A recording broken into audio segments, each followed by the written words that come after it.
Baby की mummy बहुत सुंदर थी और वो बहुत अच्छा मेकअप भी करती थी। बेबी को अपनी मम्मी का मेकअप बहुत अच्छा लगता था। मम्मी को देखकर वो हमेशा सोचती थी कि मैं भी ऐसे मेकअप में कितनी अच्छी लगूंगी। एक बार उसने अपनी मम्मी से कहा, मम्मी मैं भी आपकी तरह मेकअप करना चाहती हूँ। इस पर मम्मी गुस्सा हो गई और डांटते हुए बोली, बेबी मेकअप बड़ों की चीज है, इसीलिए तुम मेकअप को कभी भी हाथ नहीं लगाओगी। मम्मी के ऐसा डांटने पर बेबी मान गई, लेकिन उसका ध्यान हमेशा मेकअप पर ही रहता था। एक दिन स्कूल में क्लास टीचर ने भी सभी बच्चों से कहा, कल स्कूल में पेरेंट्स टीचर मीटिंग है, इसलिए सभी बच्चे अपने पेरेंट्स को स्कूल लेकर आएंगे। कल मैं आपके पेरेंट्स को आपकी पढ़ाई की रिपोर्ट दूंगी। ये सुनकर बेबी बहुत खुश हुई। कल मैं अपनी मम्मी के साथ स्कूल आऊंगी। वो खुशी खुशी घर पहुंची और उसने टीचर की बात मम्मी को बताई। मम्मी टीचर ने कहा है कल स्कूल में पेरेंट्स और टीचर की मीटिंग है, इसलिए आपको कल मेरे साथ स्कूल चलना होगा। वहाँ टीचर आपको मेरी पढ़ाई की रिपोर्ट्स देंगी। ठीक है बेबी, कल मैं तुम्हारे साथ स्कूल जरूर चलूंगी। उम्मीद है टीचर तुम्हारी कोई शिकायत नहीं करेंगी। नहीं मम्मी, टीचर आपसे कोई शिकायत नहीं करेंगी। अगले दिन बेबी सुबह जागकर जल्दी से तैयार होकर मम्मी के कमरे में गई। मम्मी आप तैयार हो गए? हाँ, बस मैं अभी तैयार हो रही हूँ। ये कहकर मम्मी ड्रेसिंग टेबल पर बैठकर मेकअप करने लगी और हमेशा की तरह बेबी खुशी से मम्मी को मेकअप करते देखने लगी। मेकअप पूरा हो जाने पर मम्मी ने अपना हैंडबैग उठाया और वो दोनों स्कूल के लिए चल दिए।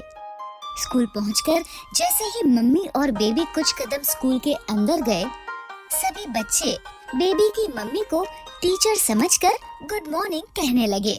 Good morning teacher, good morning teacher, good morning teacher. लगता है ये सभी बच्चे मेरी मम्मी को टीचर समझ रहे हैं। समझे भी क्यों ना, मेरी मम्मी इतनी सुंदर सी लग रही है। वो दोनों कुछ कदम आगे चले तो एक दूसरी मम्मी अपने बच्चे के साथ उनके पास आई और बेबी की मम्मी से बोली, टीचर मैं बंटी की मम्मी हूँ, मुझे आपसे इसकी शिकायत करनी है। बेबी की मम्मी ने उसे रोकते हुए कहा, नहीं मैं टीचर नहीं हूँ, मैं भी आप ही की तरह यहाँ अपनी बेटी की रिपोर्ट लेने आई हूँ। अच्छा, आपने इतना सुंदर मेकअप किया हुआ है, इसलिए मुझे लगा आप जरूर टीचर होंगी। ये कहकर बंटी की मम्मी बंटी को लेकर वहाँ से चली गई। बेबी को ये सुनकर बहुत अच्छा लगा। इसके बाद बेबी मम्मी को लेकर सीधे अपने टीचर के पास पहुँची। टीचर को भी मम्मी का मेकअप बहुत अच्छा लगा। वो भी उनके मेकअप की बात करने लगी। बेबी की मम्मी, आप तो इस मेकअप में बहुत अच्छी लग रही हो, थैंक यू। और बेबी की रिपोर्ट्स की बात करना भूल गई। तभी बेबी ने उन्हें याद दिलाया, टीचर आप मम्मी को मेरी रिपोर्ट्स देना तो भूल ही गए। हाँ याद आया, आइए मैं आपको बेबी की पढ़ाई की रिपोर्ट देती हूँ। इसके बाद टीचर ने मम्मी को बेबी की रिपोर्ट दी और वो दोनों घर आ गए। स्कूल में अपनी मम्मी के मेकअप की इतनी तारीफ सुनने और देखने के बाद बेबी से रहा नहीं गया। अब मुझे कुछ भी करके मम्मी की तरह मेकअप करना ही करना है। ये कहकर बेबी सोचने लगी। तभी उसे एक आइडिया आया।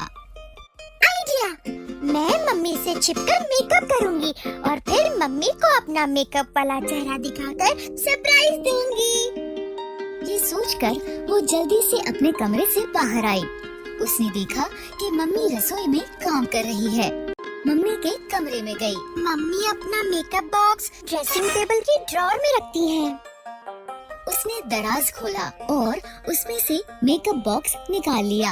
आज मैं भी मम्मी की तरह मेकअप करूंगी। और फिर उसने मेकअप करना शुरू किया। एक एक कर उसने लिपस्टिक, नेल पॉलिश, फाउंडेशन सब कुछ अपने चेहरे पर लगा लिया। इसके बाद उसकी नजर मेकअप बॉक्स में रखे काजल पर पड़ी। ये काजल तो मम्मी का फेवरेट है, इससे मम्मी रोज अपनी आँखों में लगाती है, मैं भी इसे जरूर लगाऊंगी। लेकिन बेबी जैसे ही काजल लगाने लगी, काजल पलकों की जगह उसकी आँख में लग गया। इससे उसकी आँख जलने लगी।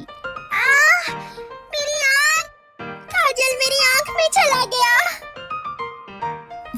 कर बाथरूम में गई।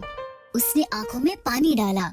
इससे काजल और बाकी मेकअप भी उसके मुंह पर फैल गया और उसकी दोनों आंखों में चला गया। आंखों में जलन के कारण वो जोर जोर से रोने लगी। मेरी आँख! मम्मी! मेरी आँख बहुत जल रही है। उसका रोना सुनकर मम्मी उसके पास आई। बेबी के चेहरे पर लगे मेकअप को देखकर मम्मी ने हैरानी से कहा, ये तुम्हारे मुंह को क्या हुआ? मम्मी, मैं तो बस आपकी तरह मेकअप लगा रही थी। मैंने तुम्हें मेकअप से दूर रहने के लिए कहा था ना। सॉरी मम्मी, मैं तो बस आपको सरप्राइज देना चाहती थी। उसे तकलीफ में देखते हुए मम्मी ने पहले उसके मुंह और आंखों को ठीक से साफ किया, फिर उसे समझाते हुए बोली, बेबी, मेकअप बड़े लोगों की चीज होती है। छोटे बच्चों की स्किन बहुत नाजुक होती है और मेकअप में बहुत से केमिकल्स होते हैं जिससे छोटे बच्चों की स्किन खराब हो सकती है। इसीलिए मैं तुम्हें हमेशा मेकअप से दूर रहने के लिए कहती थी। और वैसे भी मेकअप लगाने के लिए बहुत प्रैक्टिस करनी पड़ती है। बिना प्रैक्टिस के मेकअप लगाने से ऐसा ही होता है। आखिरकार बेबी समझ गई कि मम्मी उसे मेकअप से दूर रहने के लिए क्यों कहती थी। उसने मम्मी से कहा, ठीक है मम्मी, मैं बड़ी होने पर और अच्छे से मेकअप लगाना सीखने के बाद ही मेकअप करूंगी। इस तरह बेबी मेकअप के बारे में एक इम्पोर्टेंट लेसन सीख गई। तो बच्चों, इस कहानी से हमें ये शिक्षा मिलती है कि छोटे बच्चों की स्किन बहुत नाजुक होती है, इसलिए उन्हें मेकअप नहीं करना चाहिए और बड़े होने पर भी मेकअप करने से पहले मेकअप करना सीख लेना चाहिए।